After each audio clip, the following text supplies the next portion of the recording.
Namaskar. I'm a movie star. I'm 51 years of age. And I don't use Botox as yet. So I'm clean, but I do behave like you saw, like a 21-year-old in my movies. Yeah, I do that. I sell dreams, and I peddle love to millions of people back home in India who assume that I'm the best lover in the world. If you don't tell anyone, I'm going to tell you I'm not, but I never let that assumption go away. I've also been made to understand there are lots of you here who haven't seen my work, and I feel really sad for you.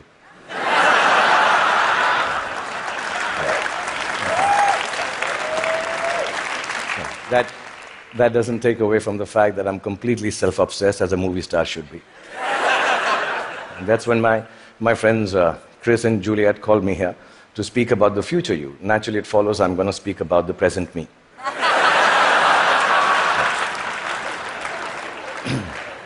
Because I truly believe that humanity is a lot like me.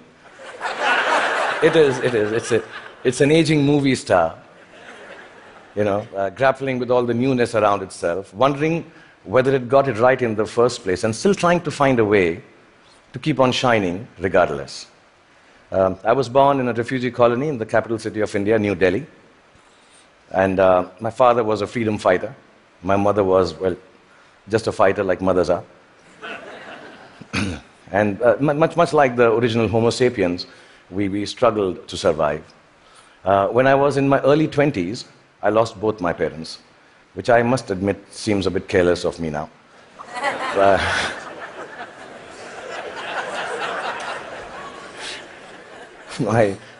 I do remember the night my father died, and I remember the driver of a neighbor who was driving us to the hospital. He mumbled something about dead people don't tip so well and walk away into the dark. And I was only 14 then, and I put my father's dead body in the back seat of the car. And my mother besides me, I started driving back from the hospital to the house. And in the middle of a quiet crying, my mother looked at me and she said, "Son, when did you learn to drive?" And I thought about it and realized, and I said to my mom, "Just now, Mom." So from that night onwards, much akin to humanity in its adolescence, I learned the crude tools of survival.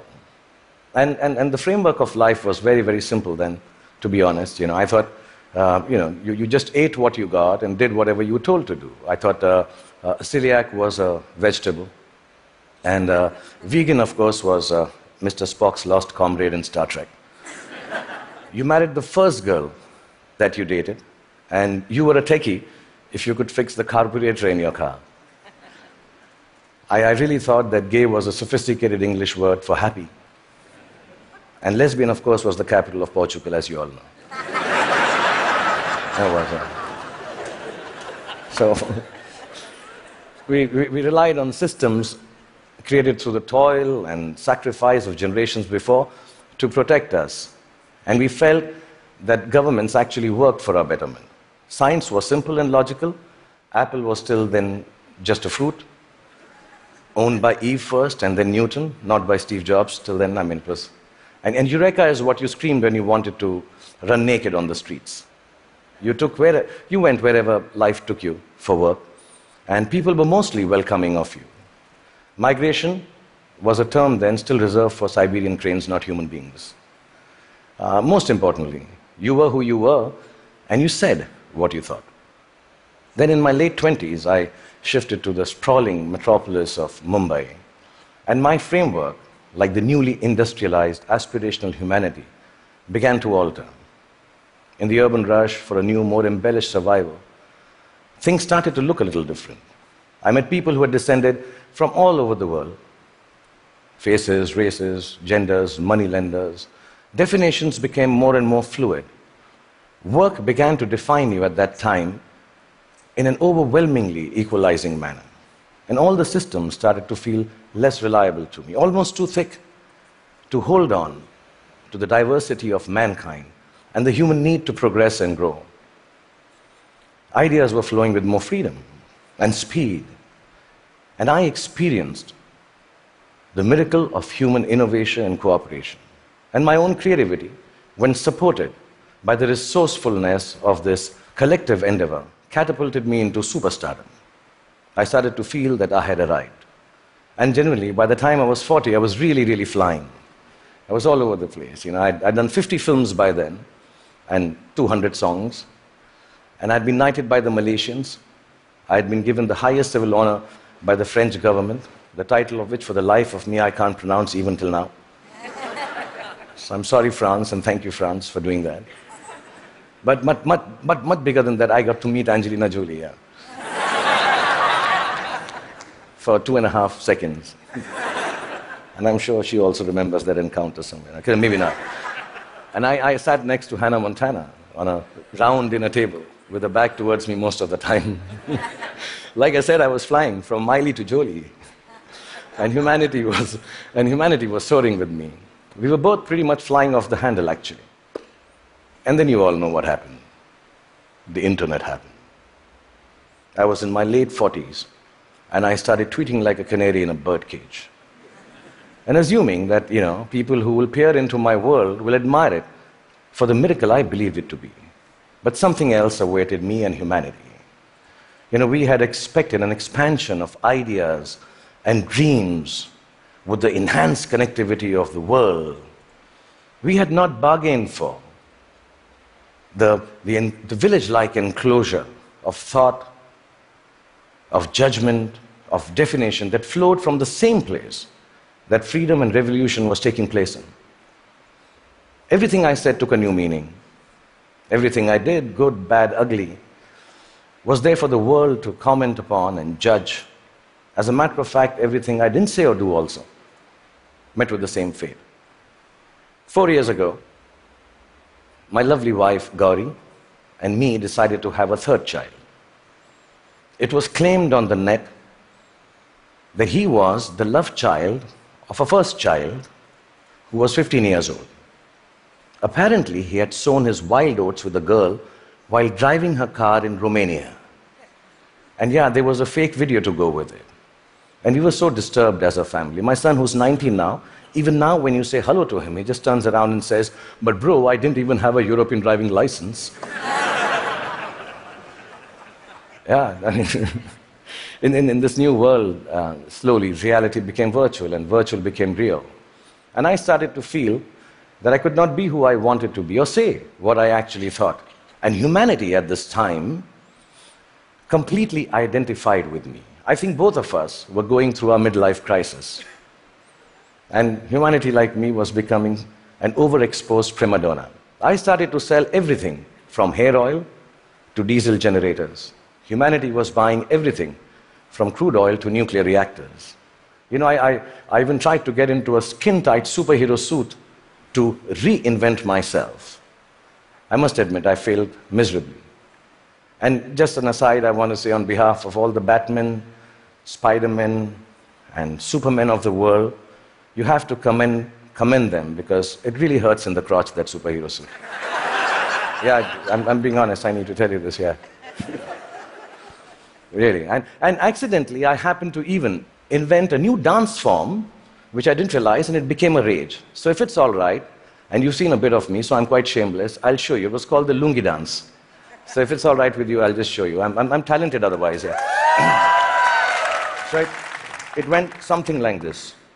Lungi dance, lungi dance, lungi dance, lungi dance, lungi dance, lungi dance, lungi dance, lungi dance, lungi dance, lungi dance, lungi dance, lungi. That's it. It became a rage. It really did. Like you noticed, nobody could make any sense of what was happening except me. And I didn't give a damn, really, because the whole world and whole humanity seemed as confused and lost as I was. I didn't give up then. I even tried to reconstruct my identity on the social media like everyone else does. I thought if I put on philosophical tweets out there, people will think I'm with it. But some of the responses I got for those tweets were extremely confusing acronyms, which I didn't understand. ROFL, LOL. Adidas, somebody wrote back to one of my more thought-provoking tweets. And I was wondering, why would you name a sneaker? Why would you write back a name of a sneaker to me? And I asked my 16-year-old daughter, and she enlightened me. Adidas now means, all day I dream about sex. This is really, I don't know if you know that. And so I wrote back, WTF in bold to Mr. Adidas, thanking secretly that some acronyms and things won't change at all. WTF. But here we are. I'm 51 years old, like I told you, and mind-numbing acronyms notwithstanding, I just want to tell you, if there has been a momentous time for humanity to exist, it is now. Because the present you is brave. The present you is hopeful. The present you is innovative and resourceful. And of course, the present you is annoyingly indefinable. And in this spellbinding, imperfect moment of existence, feeling a little brave just before I came here, I decided to take a good, hard look at my face. And I realized that I'm beginning to look more and more like the wax statue of me at Madame Tussauds. Yeah, and in that moment of realization, I asked the most central and pertinent question to humanity and me. Do I need to fix my face? Really, I'm an actor, like I told you, a modern expression of human creativity. The land I come from is the source of inexplicable but very simple spirituality.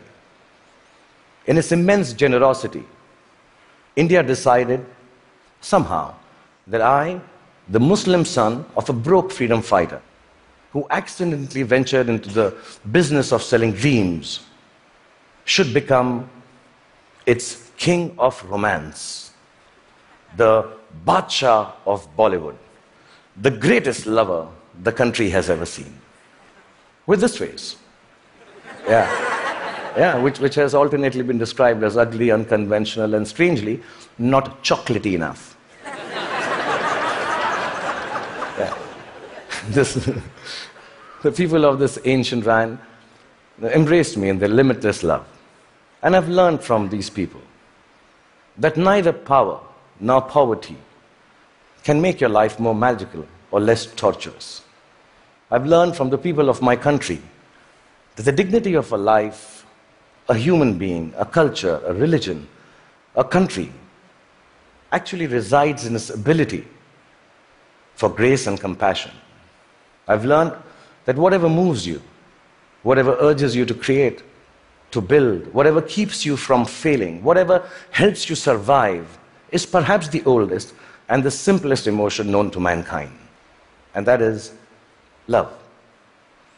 A mystic poet from my land famously wrote, Pothi padi padi jug bhaya, pandit bhaya na koi. Pothi padi padi jug bhaya na pandit koi. Dhai aakhar prem ke, pade so pandit hoy. Which loosely translates into that whatever, yeah, if you know Hindi, please clap. Yeah, that's it's very difficult to remember. Which loosely translates into actually saying that all the books of knowledge that you might read and then go ahead and impart your knowledge through innovation, through creativity, through technology. But mankind will never be the wiser about its future unless it is coupled with a sense of love and compassion for their fellow beings. The 2.5 alphabets which form the word prem, which means love, if you're able to understand that and practice it, that itself is enough to enlighten mankind. So I truly believe the future you has to be a you that loves. Otherwise, it will cease to flourish. It will perish in its own self-absorption. So you may use your power to build walls and keep people outside. Or you may use it to break barriers and welcome them in. You may use your faith to make people afraid and terrify them into submission.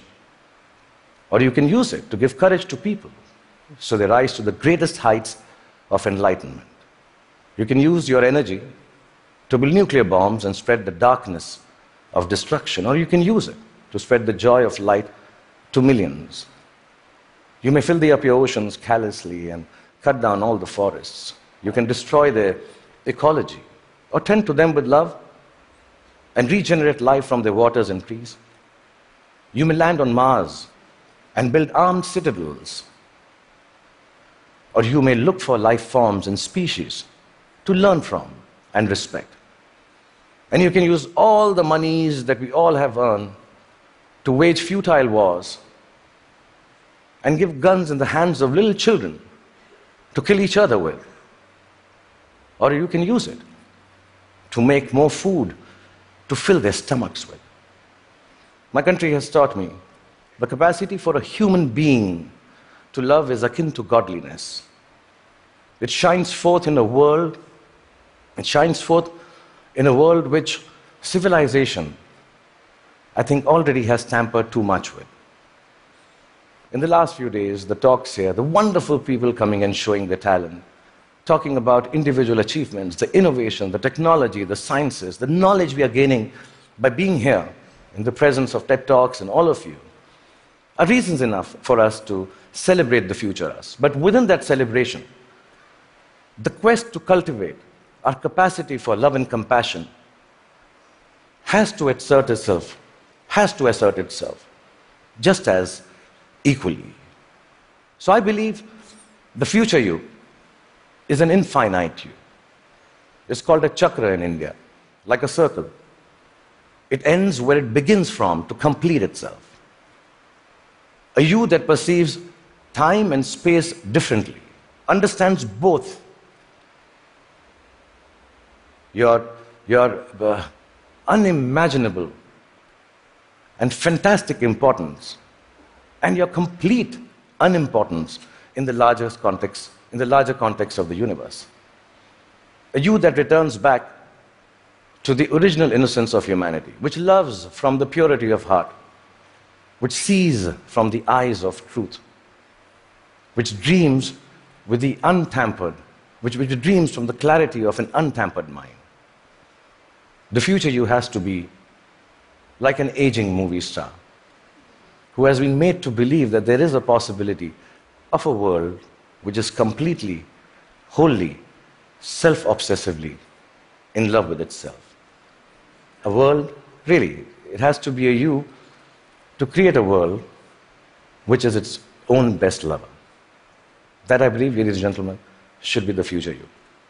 Thank you very much. Thank you.